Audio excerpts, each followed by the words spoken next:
ఫౌజీ అనేది కూడా ఇప్పుడు all eyes on the next big film from the Tollywood అంటే అనురాగ్ పురుషన్ అండ్ ప్రభాస్ గారు కదా, మరి ఆయన pan India hero. So he's a sweetest darling to the all the costars. మరి మీకు ఎలా అనిపించింది ప్రభాస్ గారితో వర్కింగ్? ఇప్పుడు వరకు అయితే ఇంకా స్టార్ట్ అవ్వలేదు సార్ని ఒకేసారి కలిసిన. అంటే మీ క్యారెక్టర్ స్టార్ట్ అయిందా, వర్క్ స్టార్ట్ అయింది? లేదు, ఇంకా స్టార్ట్ అవ్వలేదు. లుక్ టెస్ట్ జరిగింది అండ్ వెరీ సూన్ స్టార్ట్ అవ్వబోతుంది. సర్ గురించి చాలా విన్నా నేను, ఈజ్ అ డార్లింగ్ అన్నట్టు మీరు అన్నట్టు చాలా విన్నా. ఐఎమ్ లుకింగ్ ఫార్వర్డ్, అది చూడాలి, సర్తో మాట్లాడాలి, ఎలా రిసీవ్ చేస్తారు, ఎలా వార్మ్ వెల్కమ్ ఇస్తారు అనేది విన్నాను, కానీ అది ఇంకా చూడలేదు. So looking forward for that. Okay, మరి అంటే ఫౌజీలో ఎలా అంటే పెద్ద క్యారెక్టరా లేదంటే ఇప్పుడు పాజిటివ్ అని చెప్తున్నారు కదా, పెద్ద క్యారెక్టరా లేకపోతే major character? Almost through out Prabhas sir తో ఉంటది అన్నట్టు అన్నారు. ఆయనతోనే ట్రావెలింగ్ ట్రావెల్ ఉంటది అన్నట్టు. Looking forward. ఇంకా కంప్లీట్ ఇది దొరకలేదు, మేబీ కొన్ని రోజుల్లో అది తెలుస్తుంది. అంటే ఇప్పుడు ఇంకోటి మీకు కంప్లీట్ మీకు ఇక్కడ జాతర దీంట్లో ఎపిసోడ్ పుష్పలో కూడా మీరు ఉన్నదే తక్కువ రన్ టైమే, కాకపోతే దాంట్లోనే మీ ఓన్ క్రియేట్ చేసుకోగలిగారు కదా. అంటే ఎవరి రైతును బలి చేస్తున్నాడు అనే పేరు అయితే తెచ్చుకోగలిగారు కదా. సో నెక్స్ట్ బిగ్ ఫిల్మ్లో ఇంకా అది ప్రభాస్ గారితో ఆయనతో స్క్రీన్ షేర్ చేసుకోవడం అంటే ఇంకా అది ఇంకా మంచిగా ఒక స్టెప్ అప్. అంటే ప్రతి ఒక్క సినిమా నేను ఒక స్టెప్ అప్ లాగానే చూస్తున్నా.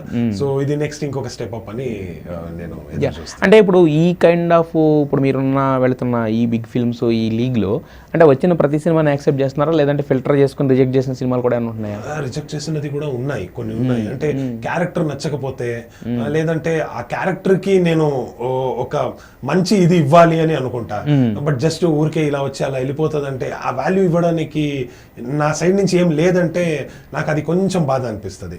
ఇప్పుడు మనం పుష్ప చూస్తే మీరు చెప్పినట్టు it might be a very small character but చాలా ఇంపాక్ట్ చేస్తుంది అండ్ క్యారెక్టరైజేషన్ ఉంది.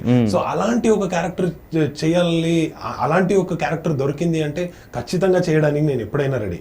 బట్ ఊరికే ఇలా వచ్చి వెళ్ళిపోతారు, ఒక లైన్ చెప్పి వెళ్ళిపోతారు అంటే ఆ వాల్యూ ఉండదంటే కొంచెం బాధ అనిపిస్తుంది. సో కొంచెం అది చూస్ చేసుకొని డిఫరెంట్ క్యారెక్టర్స్ ప్లే చేయడానికి దొరకాలి, సేమ్ మొనోటనస్ గా స్టీరియోటైప్ అవ్వకూడదు అనే ఒక థాట్ లో అనుకొని నేను చూస్ చేస్తాను. అంటే స్టార్స్ ఫిల్మ్స్ కూడా చేస్తున్నారా లేకపోతే? ఇప్పటి వరకు అంత పెద్ద స్టార్ ఫిల్మ్స్ రాలేదు. పుష్ప చేస్తున్నప్పుడు చాలా డిఫికల్ట్ అవుతుంది అన్ని మేనేజ్ చేయడానికి. సో ఆ టైంలో నేను వేరే ఏది ఒప్పుకోలేదు, వేరే కమిట్మెంట్స్ తీసుకోలేదు ఏది కూడా. సో ఇప్పుడు ఇంకా చూడాలి ముందుకి. మరి ఇప్పుడు రెస్పాన్స్ వింటుంటే ఏమనిపిస్తుంది? తర్వాత ఎవరితో మాట్లాడారా సుకుమార్ సార్తో కానీ వీళ్ళతో కానీ ఎవరితో? టీంతో ఎవరితో మాట్లాడడానికి అవ్వలేదు. అంటే నిన్న మొన్న రిలీజ్ అయింది కాబట్టి చాలా బిజీగా ఉంది. మేబీ ఇంకొక 1 వీక్ తర్వాత అందరూ ఫ్రీ అయిపోతారు. సో అప్పుడు మాట్లాడి హాయిగా ఒక మంచి ఇది టైం స్పెండ్ చేయొచ్చు. అయితే ఒకప్పుడు ఉండే బౌండరీస్ అంటే ఇది తెలుగు సినిమా అని, ఇది కన్నడ సినిమా అని, వీళ్ళ ఆర్టిస్టులు అని, ఈ ఆర్టిస్టులు అని చెప్పి. బట్ ఇప్పుడు ఏంటంటే ఆల్మోస్ట్ బౌండరీస్ అన్ని కూడా స్మాష్ అయిపోయినాయి. ఒక ఇండియన్ సినిమా అనేది ఒక రూఫ్ కిందకి వచ్చేసింది. ఆర్టిస్టులు అందరూ కూడా పాన్ ఇండియా ఆర్టిస్ట్ అనే ట్యాగ్ వచ్చేసింది కదా. సో మొత్తానికి ఆ రకంగా చూసుకున్నా కూడా మీకు అంటే పుష్ప అంటే దేవర తర్వాత పుష్ప నెక్స్ట్ ఫౌజీ అన్ని అంటే తెలుగు సినిమా అంటే originating from Telugu but pan India హ్యాపీగా ఫీల్ అవ్వాలి. ఎందుకంటే ఈ రోజు తెలుగు సినిమా అనేదే ఒక పాన్ ఇండియన్ సినిమాని క్రియేట్ చేసినదే Telugu cinema. So they have brought all the India together, breaking all the boundaries. So అది ఒక very very nice thought and ఇది మన తెలుగు ప్రేక్షకులు మన తెలుగు సినిమా చేసినది.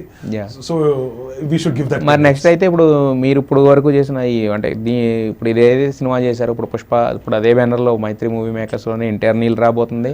అక్కడ మీకు తెలిసిన ప్రశాంత్ నీల్ గారు ఉన్నారు, మీరు ఆల్రెడీ పనిచేసిన ఎన్టీఆర్ గారు ఉన్నారు. మరి అప్రోచ్ అయ్యారా లేకపోతే అంటే very soon on the sets అంటున్నారు. ప్లస్ రుక్మిణినే హీరోయిన్ కింద కూడా ఫిక్స్ అవుతుంది ఆల్మోస్ట్. సో మరి నెక్స్ట్ అయినా ఫిక్స్ అయినా చూడాలి. ఇంకా మన ప్రశాంత్ సార్ తో ఇంకా మాట్లాడడానికి టైం దొరకలేదు, వాళ్ళు చాలా బిజీగా ఉన్నారు. హోప్ఫుల్లీ ఏమైనా వాళ్ళు అనుకుంటే ఒక క్యారెక్టర్ కి మంచి క్యారెక్టర్ కి ఇలా ఉంది అని వాళ్ళు అనుకుంటే అంటే మరి మీరు రిమైండ్ చేయరా? అంటే ఆఫీస్కి వెళ్ళడం కానీ రిమైండ్ చేయడం కానీ లేకపోతే ఫోన్ చేసి విష్ చేయడం కానీ అలాంటివి ఉండవు? యూజువల్ గా నేను జనరల్ గా మాట్లాడతా, కానీ నాకు ఒక ఛాన్స్ ఇవ్వండి సార్ అది చెయ్యను. ఎందుకంటే వాళ్ళకి మన క్యాలిబర్ ఏంటి అనేది తెలుసు ఆల్రెడీ. సో మనం వెళ్ళి కోరుకోవడం అది బాగుంటుంది. ఉండదు.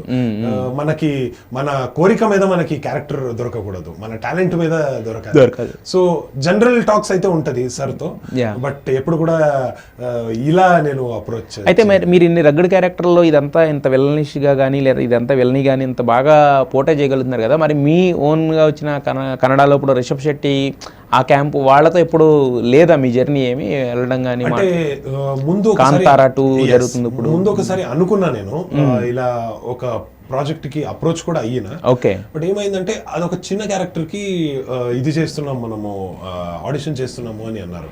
కానీ చాలా మంచి రెస్పాన్స్ దొరికింది ఆడిషన్ ఇట్ సెల్ఫ్. చాలా బాగానే చేస్తారు, కానీ ఈ క్యారెక్టర్ మీకు కాదు, మీ క్యాలిబర్ ఇంకా చాలా పెద్ద క్యాలిబర్, ఇది ఆ క్యారెక్టర్ కి కాదు, మీరు వెయిట్ చేయండి మంచి ప్రాజెక్ట్స్ దొరుకుతుంది అని అన్నారు. యాజ్ అన్ యాక్టర్ నాకు అది చాలా నచ్చింది. మన క్యాలిబర్ ని గుర్తు చేశారు. అండ్ వద్దు అని చెప్పడం అంటే అది ఒక పెద్ద ఇదే. ఓకే, నాకు సినిమా దొరకలేదు అనే బాధ లేదు.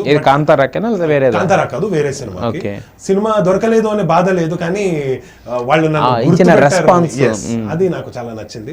సో హోప్ఫుల్లీ వెరీ సూన్ వాళ్ళ నెక్స్ట్ ఫిల్మ్స్ లో ఏదైనా వస్తుంది. అంటే మీరు అంటే మాకు పుష్ప 2లో చూసినప్పుడు ఏంటంటే ఎవడరా ఇది ఇంత రాక్షంగా ఉన్నాడు, బట్ ఇన్ పర్సన్ మాట్లాడుతున్నప్పుడు చాలా స్వీట్ గా అనిపిస్తుంది మీతో మాట్లాడడం. కానీ మీరు అన్నట్టు చాలా మెసేజెస్ కూడా వచ్చినాయి, ఓ యు లుక్ స్కేరీ, చాలా భయంకరంగా ఉన్నావు, ఎవరు నువ్వు అన్నట్టు. అక్కడ అదే కదా సక్సెస్. ఆ పర్టికులర్ ఫిలిం వరకు మనం 100% సక్సెస్ అయ్యామంటే అదే స్కేరీగా ఉన్నావు, చాలా ఇదిగా ఉన్నావు. బట్ మీతో మాట్లాడుతుంటే అర్థం అవుతుంది but how sweet you are అనేది. సో ఖచ్చితంగా మీరు అన్నట్టుగానే అంటే నాట్ ఓన్లీ ఒక ఆర్టిస్ట్కి ఏంటంటే మనం అంటే అన్ని రకాల క్యారెక్టర్ చేయగలడం అనేది మనకి ఇది కాబట్టి నెక్స్ట్ మీరు అన్నట్టు ఇప్పుడు ఫౌజీలో పాజిటివ్ క్యారెక్టర్ కానీ లేకపోతే మీరు హీరోగా అనుకుంటున్న ఒక ప్రాజెక్ట్ కానీ ఇవన్నీ కూడా ఖచ్చితంగా ఇవన్నీ ఆన్ స్క్రీన్ వచ్చినప్పుడు ఏంటంటే ఖచ్చితంగా మీకు ఒక టిపికల్ క్యారెక్టర్, ఒక టిపికల్ ఆర్టిస్ట్ అనే ట్యాగ్ అయితే వస్తుంది యాక్చువల్గా. అంటే ఒక చట్టంలో కట్టేయకుండా వర్సటైల్ యాక్టర్ ఆఫ్ అనేది ఒకటి వస్తుంది యాక్చువల్గా. సో అది రావాలని మనస్ఫూర్తి కోరుకుంటున్నాను. అలాగే మీ కెరీర్ ఇంకెక్కడి నుంచి చాలా ఫ్లరిష్ అవ్వాలని చెప్పి మనస్ఫూర్తిగా కోరుకుంటున్నాను. Wish you all the best.